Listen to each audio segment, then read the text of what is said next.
आज उसी बंगाल के नौजवान के पास काम नहीं है। आज उसी बंगाल की बेटियां रात को अकेले निकलने से डरती हैं। यह कैसे हुआ? वो बंगाल जिसकी पर कैपिटा इनकम कभी पूरे देश में सबसे ऊंची थी, वो बंगाल जहां टाटा जैसे उद्योगपति फैक्ट्री लगाना चाहते थे, वो बंगाल जो भारत का इंडस्ट्रियल क्राउन था, उसे किसने तोड़ा? एक औरत थी, सफेद साड़ी पहनती थी, खुद को दीदी कहलवाती थी, और 15 साल तक उसने जो किया वो इस देश का सबसे बड़ा धोखा था। घोटाले, गुंडागर्दी, खून, झूठ। और जब एक बेटी की लाश हॉस्पिटल में मिली, तब बंगाल जागा, तब बंगाल उठा, तब बंगाल ने हिसाब मांगा।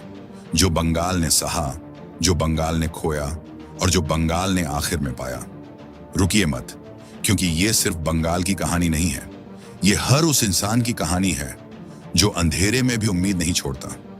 दोस्तों, इस डॉक्यूमेंट्री में हम दिखाएंगे बंगाल के उत्थान से पतन तक की कहानी, ममता दीदी की सरकार से बीजेपी सरकार तक की कहानी।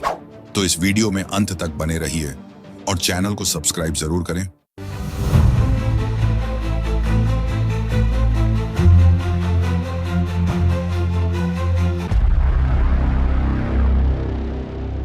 कोलकाता, जो कभी ब्रिटिश इंडिया की राजधानी था, वो सिर्फ एक शहर नहीं था, वो एक सपना था, एक जीती जागती तहजीब था, एक ऐसी धरती जहां से पूरे देश की रोशनी निकलती थी। आजादी के बाद जब भारत खड़ा होने की कोशिश कर रहा था, तब बंगाल पहले से खड़ा था। हावड़ा का इंजीनियरिंग हब, दुर्गापुर का स्टील प्लांट, हल्दिया का बंदरगाह, हजारों जूट मिल्स, केमिकल फैक्ट्रीज, ये सब बंगाल की ताकत थे। देश का सबसे बड़ा इंडस्ट्रियल बेस यही था। कोलकाता की सड़कों पर एक जमाने में बड़े बड़े उद्योगपति चलते थे, टाटा, बिरला। इन नामों की जड़ें बंगाल से जुड़ी थीं। देश का पहला मेट्रो यहां चला, देश की पहली फिल्म इंडस्ट्री यहां पली, देश की पहली आधुनिक यूनिवर्सिटी यहां बनी। बंगाल सिर्फ एक राज्य नहीं था, बंगाल भारत का दिल था। लेकिन जो दिल एक बार टूट जाए, उसे जोड़ने में पूरी उम्र लग जाती है। बंगाल को किसी दुश्मन ने नहीं तोड़ा, बंगाल को उन्होंने तोड़ा जो खुद को उसका रखवाला कहते थे। साल 1977 लेफ्ट फ्रंट सत्ता में आया, ज्योति बसु मुख्यमंत्री बने। शुरुआत में लगा शायद ये अलग होगा, गरीबों की बात होगी, मजदूरों की बात होगी। लेकिन जो हुआ वो बंगाल के लिए अभिशाप बन गया। 34 साल तक एक ही पार्टी, एक ही सोच, एक ही ढर्रा। फैक्ट्रीज बंद होने लगी, इन्वेस्टर्स भागने लगे, ट्रेड यूनियन के नाम पर काम ठप करवाया जाने लगा। जो उद्योगपति बंगाल में पैसा लगाना चाहता था, उसे पहले पार्टी को खुश करना पड़ता था। धीरे धीरे बंगाल की इंडस्ट्री गुजरात चली गई, महाराष्ट्र चली गई, तमिलनाडु चली गई, और बंगाल रह गया सिर्फ नारों के साथ। फिर आया वो पल जो बंगाल की तकदीर का सबसे बड़ा मोड़ था। टाटा ग्रुप ने बंगाल में नैनो कार फैक्ट्री लगाने का फैसला किया। सिंगूर में जमीन मिली, हजारों करोड़ का इन्वेस्टमेंट, लाखों नौकरियों की उम्मीद, एक पूरी नई इंडस्ट्रियल रिवॉल्यूशन की शुरुआत। लेकिन एक औरत को यह मंजूर नहीं था, ममता बनर्जी। उन्होंने सिंगूर में धरना दिया, आंदोलन किया, जमीन अधिग्रहण को रोका। महीनों तक राजनीति चलती रही और आखिरकार टाटा को बंगाल छोड़ना पड़ा। नैनो फैक्ट्री गुजरात के साणंद में चली गई। उस दिन बंगाल ने सिर्फ एक फैक्ट्री नहीं खोई, उस दिन बंगाल ने अपना भविष्य खोया। हर वो इन्वेस्टर जो बंगाल में आना चाहता था, उसने सिंगूर देखा और वापस चला गया। मैसेज साफ था, बंगाल में इंडस्ट्री सेफ नहीं है। लेकिन ममता को इसकी परवाह नहीं थी, उन्हें परवाह थी सत्ता की। साल 2011 लेफ्ट का 34 साल का राज खत्म हुआ। बंगाल की जनता बदलाव चाहती थी। ममता बनर्जी पोरिबोर्तन का नारा लेकर आई। लोगों ने उन्हें भारी बहुमत दिया। उम्मीद थी अब बंगाल बदलेगा। बंगाल बदला, लेकिन बेहतर नहीं हुआ। लेफ्ट का एक तानाशाही राज खत्म हुआ और उसकी जगह आया एक और तानाशाही राज। बस फर्क इतना था, इस बार तानाशाह एक औरत थी। इस बार तानाशाह सफेद साड़ी पहनती थी। इस बार तानाशाह खुद को दीदी कहलवाती थी। और दीदी के राज में बंगाल ने जो देखा, वो लेफ्ट के 34 सालों से भी ज्यादा दर्दनाक था। क्योंकि लेफ्ट ने बंगाल की इकोनॉमी बर्बाद की, ममता ने बंगाल की आत्मा बर्बाद की। गुंडा राज, खून की राजनीति सत्ता मिलते ही ममता बनर्जी ने एक काम सबसे पहले किया, विरोध की आवाज बंद करना। बंगाल में कोई नया कानून नहीं आया, कोई नया आदेश नहीं आया, बस एक संदेश गया। टीएमसी का विरोध करने वालों की खैर नहीं, और उस संदेश को जमीन पर उतारने के लिए तैयार थे टीएमसी के गुंडे। हर जिले में, हर ब्लॉक में, हर गांव में। यह कोई छुपी हुई बात नहीं थी, यह खुलेआम होता था, दिन दहाड़े, सबके सामने। और पुलिस देखती रहती थी, क्योंकि पुलिस भी उन्हीं की थी। फ्री बीज का जाल ममता सरकार ने एक तरफ गुंडागर्दी चलाई और दूसरी तरफ चलाई फ्री बीज की राजनीति। लक्ष्मी भंडार, महिलाओं को हर महीने पैसे, द्वारे सरकार, घर के दरवाजे पर सरकारी योजनाएं, कन्याश्री, लड़कियों को पैसे, स्वास्थ्य साथी, हेल्थ कार्ड। नाम सुनने में अच्छे लगते हैं, लेकिन जरा रुकिए, ये पैसे आ कहां से रहे थे? बंगाल पर कर्ज बढ़ता जा रहा था। 2011 में जब ममता आई, तब कर्ज था लगभग 2 लाख करोड़, और उनके राज में यह बढ़ते बढ़ते 6 लाख करोड़ के पार चला गया। यानी हर बंगाली के सिर पर कर्ज, हर बच्चे के सिर पर कर्ज, जो अभी पैदा भी नहीं हुआ उसके सिर पर भी कर्ज। लेकिन ममता को इलेक्शन जीतना था, तो फ्रीबीज चलती रहीं। रोड्स नहीं बनी, हॉस्पिटल्स में डॉक्टर्स नहीं थे, स्कूल्स में टीचर्स नहीं थे, इंडस्ट्री नहीं आई, जॉब्स नहीं थी। लेकिन इलेक्शन से ठीक पहले हर घर में पैसे पहुंच जाते थे। ये डेवलपमेंट नहीं था, ये जनता को खरीदना था। और जब फ्री बीज के लिए पैसे कम पड़े तो घोटाले शुरू हुए। शारदा चिट फंड स्कैम, लाखों गरीब लोगों की जमा पूंजी डूब गई, विधवाओं की सेविंग्स गई, मजदूरों की कमाई गई, और टीएमसी के नेता उस पैसे पर मौज करते रहे। रोज वैली स्कैम, फिर वही कहानी, फिर वही गरीब, फिर वही नेता। Narada sting operation, hidden camera में टीएमसी के नेता खुलेआम रिश्वत लेते दिखे, करोड़ों रुपए थैलियों में, बिना किसी शर्म के। कोल स्कैम, बंगाल की खदानों से अवैध कोयला। अनुब्रत मंडल, टीएमसी का बड़ा नेता, सीबीआई ने गिरफ्तार किया। कैटल स्मगलिंग, बांग्लादेश बॉर्डर से गायों की तस्करी, करोड़ों का खेल और टीएमसी के नेता बीच में। और फिर आया सबसे बड़ा घोटाला, SSC teacher recruitment scam. Bengal के हजारों बेरोजगार नौजवानों ने सरकारी टीचर बनने के लिए एग्जाम दिया, पास भी हुए, मेरिट लिस्ट में नाम भी आया, लेकिन नौकरी नहीं मिली। क्यों? क्योंकि नौकरियां बिक रही थी। पैसे दो, नौकरी लो, योग्यता की जरूरत नहीं, मेरिट की जरूरत नहीं, बस टीएमसी को पैसे चाहिए। एजुकेशन मिनिस्टर पार्थ चटर्जी के घर और उनकी करीबी अर्पिता मुखर्जी के घर से ईडी ने छापा मारा। जो मिला वो देखकर पूरा देश हैरान रह गया। 50 करोड़ रुपए से ज्यादा कैश, नोटों के बंडल, बैग भर भर के, अलमारियां भरी हुई। ये पैसा था उन नौजवानों का जिन्होंने सपना देखा था कि वो टीचर बनेंगे। पार्थ चटर्जी जेल गए, लेकिन उन हजारों नौजवानों का क्या, जिनकी उम्र बीत गई, जिनके सपने टूट गए, जिन्होंने कोर्ट्स के चक्कर काटे, जिन्होंने सड़कों पर धरने दिए, उनका कोई हिसाब नहीं। खून की राजनीति, लेकिन जो सबसे दर्दनाक था वो था खून। बंगाल में पॉलिटिकल वायलेंस कोई नई बात नहीं थी, लेफ्ट के जमाने में भी होती थी, लेकिन ममता के राज में ये एक सिस्टम बन गई। विरोध करो, मारे जाओगे। बीजेपी का झंडा थामो, मारे जाओगे। दूसरी पार्टी को वोट दो, घर जला दिया जाएगा। 2018 पंचायत इलेक्शन, बीजेपी ने कैंडिडेट्स उतारने की कोशिश की, लेकिन नॉमिनेशन फॉर्म्स भरने भी नहीं दिए गए। टीएमसी के गुंडों ने इलेक्शन ऑफिस के बाहर खड़े होकर बीजेपी वर्कर्स को भगाया। जो नहीं भागा उसे मारा गया। पूरे बंगाल में हजारों सीटों पर टीएमसी निर्विरोध जीत गई। अभिजीत सरकार, मनीष शुक्ला, देवेंद्र नाथ राय, दुलाल कुमार और ऐसे सैकड़ों नाम जिन्हें टीएमसी के गुंडों ने मार डाला, सिर्फ इसीलिए क्योंकि उन्होंने गलत पार्टी को चुना था। इन परिवारों के पास आज भी सिर्फ तस्वीरें हैं, और तस्वीरों के सामने जलती अगरबत्ती। आरजी कर, वो रात जिसने बंगाल को जगा दिया। 2024 कोलकाता, आरजी कर मेडिकल कॉलेज। वहां एक ट्रेनी डॉक्टर थी, रात की ड्यूटी थी, वो अपना काम कर रही थी। सुबह उसकी लाश मिली, बलात्कार, हत्या, हॉस्पिटल के अंदर। पूरा बंगाल सड़कों पर आ गया। डॉक्टर्स ने काम बंद किया, स्टूडेंट्स ने मार्च किया, महिलाएं रात को मोमबत्तियां लेकर निकली। और ममता सरकार ने क्या किया? एविडेंस मिटाने की कोशिश की, आरोपी को बचाने की कोशिश की, डॉक्टर्स को धमकियां दी, प्रोटेस्टर्स पर लाठियां चलाईं। एक बेटी का न्याय मांगना भी बंगाल में गुनाह था।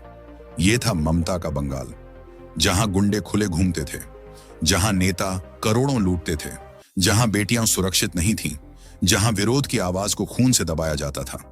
लेकिन खून से आवाजें दबती नहीं, वो और बुलंद होती हैं, और बंगाल की आवाज भी बुलंद होने वाली थी। हारना आसान होता है, टूट जाना और भी आसान होता है, लेकिन जो हार कर भी नहीं टूटा वो इतिहास लिखता है। बीजेपी ने बंगाल में यही किया। 2019 लोकसभा इलेक्शन, पूरे देश में मोदी लहर थी, लेकिन बंगाल में बीजेपी के लिए यह सिर्फ लहर नहीं थी, ये एक करवट थी, एक जागरण था। बीजेपी ने बंगाल में 42 में से 18 सीटें जीती। ये कोई छोटी बात नहीं थी। वो बंगाल जहां बीजेपी का कोई नाम नहीं था, वहां अचानक 18 सांसद। टीएमसी हिल गई, ममता घबरा गई, और घबराहट में उन्होंने वही किया जो वो हमेशा करती थी, हिंसा। 2019 के बाद बीजेपी वर्कर्स पर हमले तेज हो गए, घर जलाए गए, दफ्तर तोड़े गए, कार्यकर्ताओं को मारा गया, लेकिन बीजेपी रुकी नहीं। शुभेंदु अधिकारी, वो नाम जिसने खेल बदल दिया 2020 का आखिर। टीएमसी के सबसे ताकतवर नेताओं में से एक शुभेंदु अधिकारी बेचैन थे। शुभेंदु कोई छोटा नेता नहीं था, नंदीग्राम आंदोलन का चेहरा, ममता का सबसे भरोसेमंद। ट्रांसपोर्ट मिनिस्टर, जिस जिले में जाता था वहां टीएमसी जीतती थी, लेकिन शुभेंदु ने देखा ममता का दरबार अब भतीजे अभिषेक बनर्जी के इर्द गिर्द सिमट रहा है। पुराने नेताओं को किनारे किया जा रहा है, पार्टी एक परिवार की जागीर बन रही है। और शुभेंदु ने फैसला किया। दिसंबर 2020 में शुभेंदु अधिकारी ने टीएमसी छोड़ी, बीजेपी में शामिल हुए, और उनके साथ आए दर्जनों टीएमसी विधायक, नेता, कार्यकर्ता। बंगाल की राजनीति में भूचाल आ गया।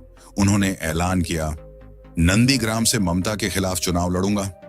वो नंदीग्राम जो शुभेंदु का गढ़ था, जो ममता की राजनीति की नींव था, जहां से ममता का उदय हुआ था। 2021 असेंबली इलेक्शन, बीजेपी ने पूरी ताकत झोंक दी।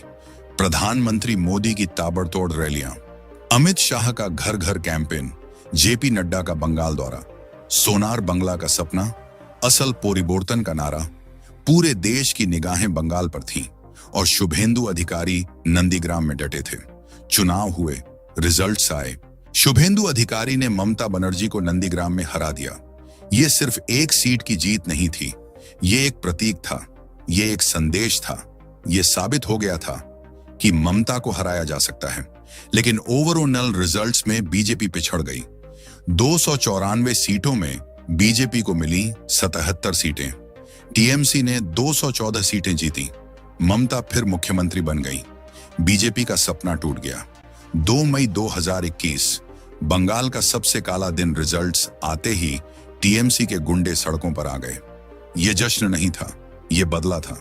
बीजेपी वर्कर्स के घर जलाए गए, महिलाओं के साथ अत्याचार हुए, बच्चों को मारा गया, सैकड़ों परिवारों को अपना घर छोड़कर भागना पड़ा।